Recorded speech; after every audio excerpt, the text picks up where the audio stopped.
pitao bih vas sad kad imamo zapravo priliku o ovim zapravo svim mjesecima od kada ste izašli iz pritvora u Hagu, dosta su reakcija izazvale vaše izjave u Hrvatskoj, kod hrvatske vlasti. Kako ste vi gledali na sve to i zapravo na nekakav veliku pažnju koju ste zapravo i u Hrvatskoj i u Srbiji kroz sve svoje izjave primili? Pa vidjeli ste kako sam reagovao. Morao sam direktno da se umešam u hrvatske predsjedničke izbore. I moj kandidat je na kraju pobedio.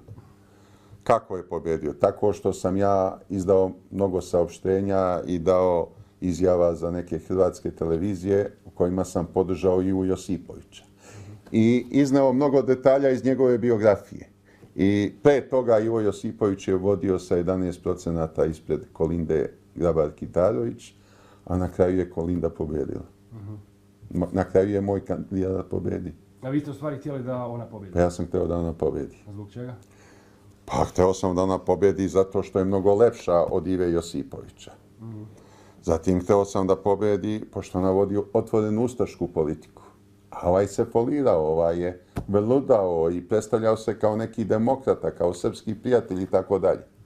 A nama više odgovara neko ko će biti na čelu Hrvatske, pa otvorenih ruku nastupati, a ne u rukavicama. Jer mislite da zapravo i Ivo Josipović isto tako bi nastupao, samo ne nastupa jer... On bi u rukavicama neprekidno.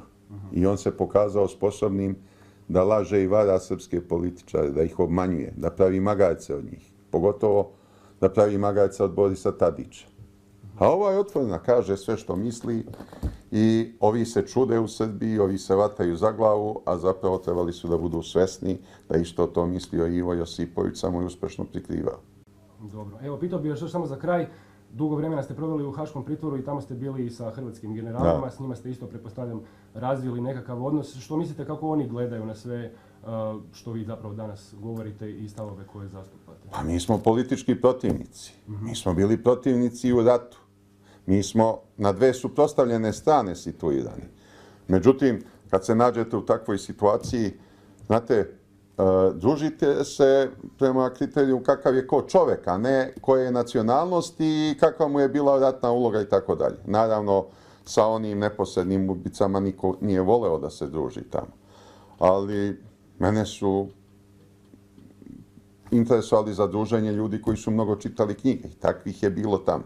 Sa svim Hrvatima koji su bili tamo bio sam u korektnim odnosima, ali s nekim sam se intenzivnije družio, s nekima manje. S kojim ste se intenzivnije? Pa evo, na primjer, od svih Hrvata u Hagu najviše knjiga je pročitao general Markač. Pa smo razmenjivali knjige, razgovarali o sadržaju određenih knjiga. Nekad je to bila beletristika, nekad su to bile knjige na istorijske teme, na političke teme i tako. Ali najbliži sam za sve te godine bio sa Tutom. Tuta je bio veoma duhovit čovjek i danas je valjda. I družili smo se i nas dvojica kad vodimo dijalog u dnevnom boravku, svi oko nas se valjaju od smeha. A kako ste odnosi bili sa generalom Gotovinom? Pa bio sam u korektnim odnosima. On nije čovjek od nekog velikog verbalnog ispoljavanja i nikada nije hteo da priča o ratu i na političke teme. S njim sam razgovarao o slikarstvu, on je slikao u zatvoru. Ja sam prepoznao neke stilove kojima se on služio, na primjer, iako nisam baš mnogo upućen u slikarstvo, razgovarali smo o Španiji i tako, na slične teme. Nikad ni s kim, ni s Hrvatima nije hteo da razgovara o ratu i o politici. Takav je čovjek. Ali su odnosi bili korektni. Ni s jednim nisam bio u sukobu. I za kraj zapravo što očekujete ako se vratite u haški pritvor, koliko bi to ponovno moglo trajati, kako očekujete zapravo da će ta haška priča za vas završiti? Mene to uopšte ne interesuje. Ja sam pobedio Haški tribunal. I celi svet zna da sam pobedio. Pogotovo svetska stručna pravnička javnost. I šta ja više tu mogu da očekujem? Mogu sutra umreti, ali moja pobjeda ostaje. Nije uopšte važno kakva će biti njihova presuda. Vidite, 3 godine nisu u stanju da donesu presudu.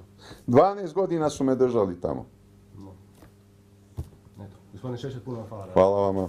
Postavite malo. Evo da, ako možemo sad... A može li sad malo Draža Mihajlović? Može. Ajde. Da, mogu gasniti. To će vam oduševiti publiku. Da.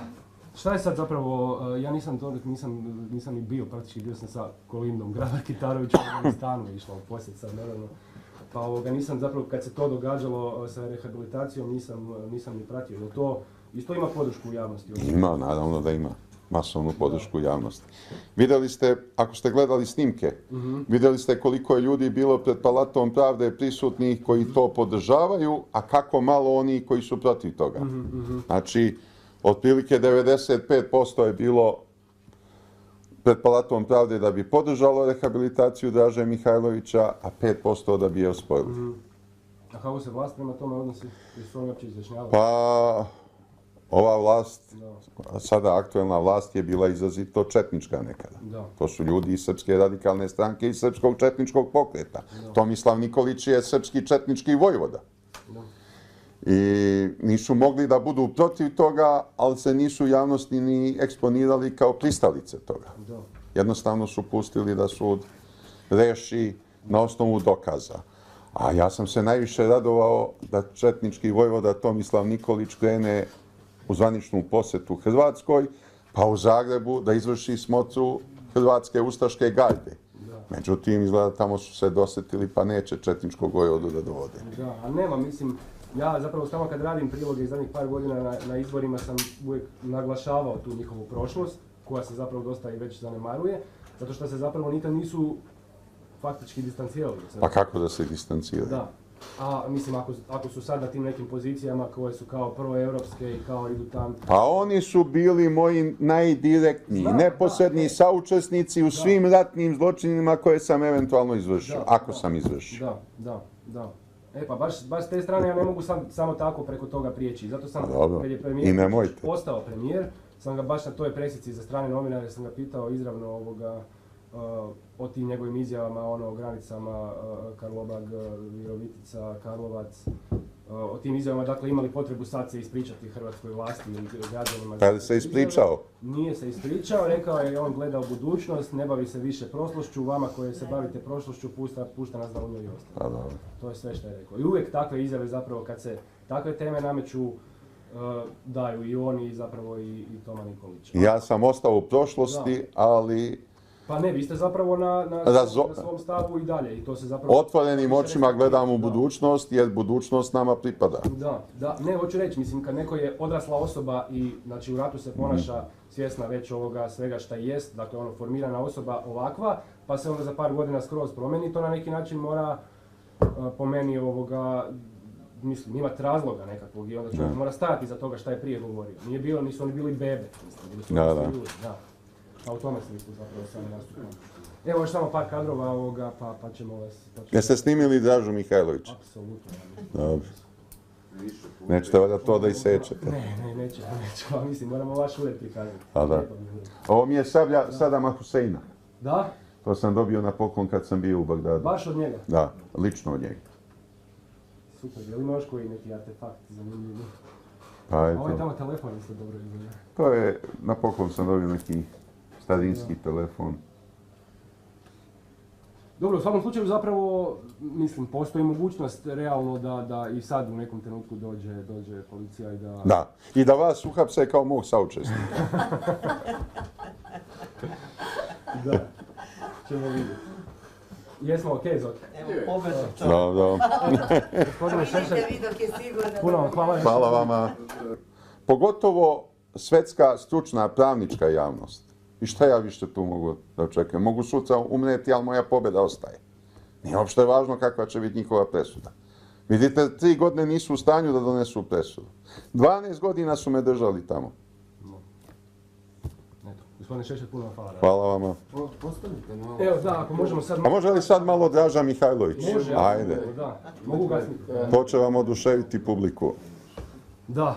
Šta je sad zapravo, ja nisam ni bio, praktički bio sam sa Kolindom Grabar-Kitarovićem u Afganistanu išla u posjet sad nedavno. Pa nisam zapravo, kad se to događalo sa rehabilitacijom, nisam ni pratio. Jel to isto ima podršku u javnosti? Ima, naravno da ima. Masovnu podršku u javnosti. Vidjeli ste, ako ste gledali snimke, vidjeli ste koliko je ljudi bilo pred Palatom pravde prisutnih koji to podržavaju, a kako malo oni koji su protiv toga. Znači, otprilike 95% je bilo pred Palatom pravde da bi podržalo rehabilitaciju Draže Mihajlovića, a 5% da bi je osporili. A kako se vlast prema tome odnosi?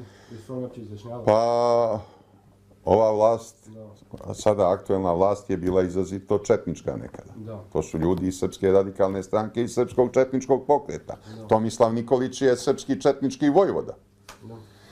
I Pitao bih vas sad kad imamo zapravo priliku o ovim zapravo svim mjesecima od kada ste izašli iz pritvora u Hagu, dosta su reakcija izazvale vaše izjave u Hrvatskoj, kod hrvatske vlasti. Kako ste vi gledali na sve to i zapravo na nekakav veliku pažnju koju ste zapravo i u Hrvatskoj i u Srbiji kroz sve te svoje izjave primili? Pa vidjeli ste kako sam reagovao. Morao sam direktno da se umešam u hrvatske predsjedničke izbore.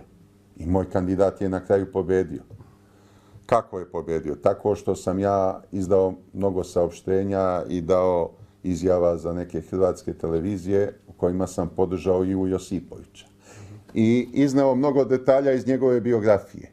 I pre toga Ivo Josipović je vodio sa 11% ispred Kolinde Grabar-Kitarović, a na kraju je Kolinda pobedila. Na kraju je moj kandidat pobedio. A vi ste u stvari htjeli da ona pobjedi? Pa ja sam hteo da ona pobedi. A zbog čega? Pa hteo sam da ona pobedi zato što je mnogo lepša od Ive Josipovića. Zatim hteo sam da pobedi pošto ona vodi otvorenu ustašku politiku. A ovaj se folirao, ovaj je vrludao i predstavljao se kao neki demokrata, kao srpski prijatelj i tako dalje. A nama više odgovara neko ko će biti na čelu Hrvatske, pa otvorenih ruku nastupati, a ne u rukavicama. Su mogli da budu protiv toga, ali se nisu u javnosti ni eksponirali kao pristalice toga. Da. Jednostavno su pustili da sud reši na osnovu dokaza. A ja sam se najviše radovao da četnički vojvoda Tomislav Nikolić krene u zvaničnu posetu Hrvatskoj, pa u Zagrebu da izvrši smotru Hrvatske ustaške garde. Međutim, izgleda tamo su se dosetili pa neće četničkog vojvodu da dovode. Da, a nema, mislim, ja zapravo samo kad radim priloge iz zadnjih par godina na izborima sam uvijek naglašavao tu njihovu prošlost, koja se zapravo dosta i već zanemaruje, zato što se zapravo nikad nisu faktički distancirali. Pa kako da se distanciraju? Da. A mislim, ako su sad na tim nekim pozicijama koje su kao proeuropske i kao idu tam... Pa oni su bili moji najdirektniji, neposredni saučesnici u svim ratnim zločinima koje sam eventualno izvršio, ako sam izvršio. Da. E pa baš s te strane ja ne mogu samo tako preko toga prijeći. Zato sam, kad je premijer postao premijer, sam ga baš na toj presici za strane novinare sam ga pitao izravno o tim njegovim izjavama, o granicama Karlobag, Virovitica, Karlovac, o tim izjavama, dakle imali potrebu sad se ispričati hrvatskoj vlasti ili građanima. Kada se ispričao? Nije se ispričao, rekao je on gleda u budućnost, ne bavi se više prošlošću, vama koji se bavite prošlošću pušta nas. Jer mislite da zapravo i Ivo Josipović isto tako bi nastupao, samo ne nastupa jer... On bi u rukavicama neprekidno. I on se pokazao sposobnim da laže i vara srpske političare, da ih obmanjuje, da pravi magarce od njih. Pogotovo da pravi magarce od Borisa Tadića. A ovaj otvorena kaže sve što misli i ovi se čude u Srbiji, ovi se vataju za glavu, a zapravo trebali su da budu svesni da isto to mislio Ivo Josipović, samo je uspešno prikrivao. Dobro. Evo, pitao bih još samo za kraj. Dugo vremena ste proveli u Haškom pritvoru i tamo ste bili i sa hrvatskim generalima, s njima ste isto, pretpostavljam, razvili nekakav odnos. Što mislite kako oni gledaju na sve što vi zapravo danas govorite i stavove koje zastupate? Pa mi smo politički protivnici. Mi smo bili protivnici u ratu. Mi smo na dve suprotstavljene strane situirani. Međutim, kad se nađete u takvoj situaciji, znate, družite se prema kriteriju kakav je ko čovek, a ne koje je nacionalnosti i kakva mu je bila ratna uloga i tako dalje. Naravno, sa onim neposrednim ubicama niko nije voleo da se druži tamo. Ali mene su interesovali za druženje ljudi koji su mnogo čitali knjige i takvih je bilo tamo. Sa svim Hrvatima koji su bili tamo bio sam u korektnim odnosima, ali s nekim sam se intenzivnije družio, s nekima manje. S kojim ste se intenzivnije? Pa evo, na primjer, od svih Hrvata u Hagu najviše knjiga je pročitao general Markač. Pa smo razmenjivali knjige, razgovarali o sadržaju određenih knjiga. Nekad je to bila beletristika, nekad su to bile knjige na istorijske teme, na političke teme i tako. Ali najbliži sam za sve te godine bio sa Tutom. puta je bio veoma duhovit čovjek i danas je valjda. I družili smo se i nas dvojica kad vodimo dijalog u dnevnom boravku, svi oko nas se valjaju od smeha. A kako ste odnosi bili sa generalom Gotovinom?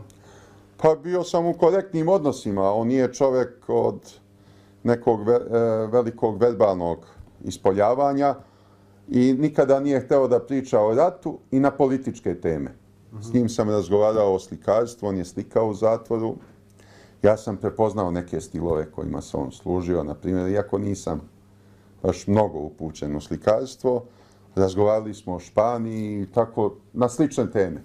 Nikad ni s kim, ni s Hrvatima nije hteo da razgovara o ratu i o politici. Takav je čovjek. Ali su odnosi bili korektni. Ni s jednim nisam bio u sukobu. I za kraj zapravo što očekujete ako se vratite u haški pritvor, koliko bi to ponovno moglo trajati, kako očekujete zapravo da će ta haška priča za vas? Ma mene to uopšte ne interesuje. Ja sam pobedio Haški tribunal. I celi svet zna da sam pobedio.